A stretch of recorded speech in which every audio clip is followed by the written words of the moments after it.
Comme chaque année depuis 1993, les pays ayant choisi pour politique la démocratie célèbrent le 3 mai la journée mondiale de la liberté de la presse.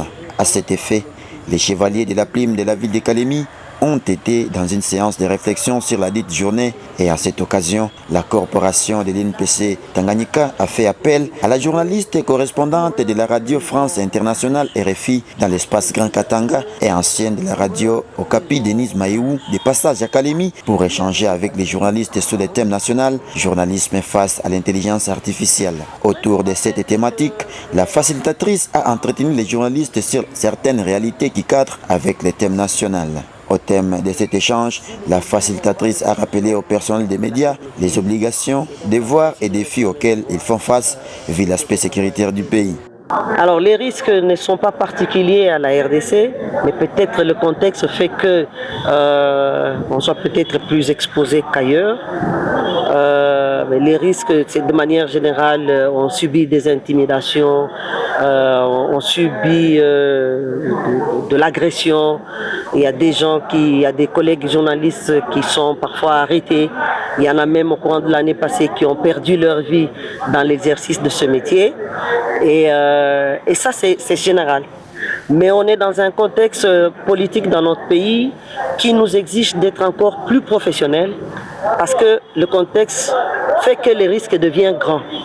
Si on prend par exemple nos collègues qui sont à l'est du pays où il y a la guerre, les risques sont encore plus élevés que nous qui vivons dans des zones où il n'y a pas la guerre. Et donc là, ça leur demande encore de redoubler d'efforts pour être de plus en plus professionnels, mais le risque zéro n'existe pas évidemment. Satisfait de la participation des chevaliers de la plume qui ont répondu présent, le président de l'INPC section Tanganyika, Mathias Makolovera, a tout d'abord félicité la présence de la facilitatrice venue de Lubumbashi avant d'insister lui aussi sur la nécessité du collecte et du traitement des informations dans le respect de la loi et de la dignité humaine.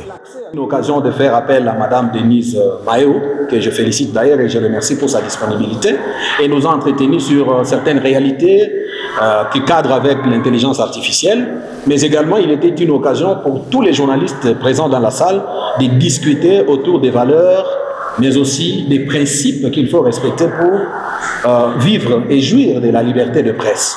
L'objectif est d'atteindre un monde où les journalistes se sentent à l'aise de communiquer, de parler, d'informer librement sans qu'il y ait une menace venant de l'extérieur.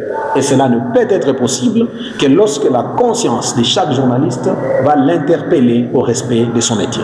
Rappelons, pour cet 31e anniversaire de la liberté de la presse a été consacré à l'importance du journalisme et de la liberté d'expression dans le contexte de la crise environnementale mondiale actuelle.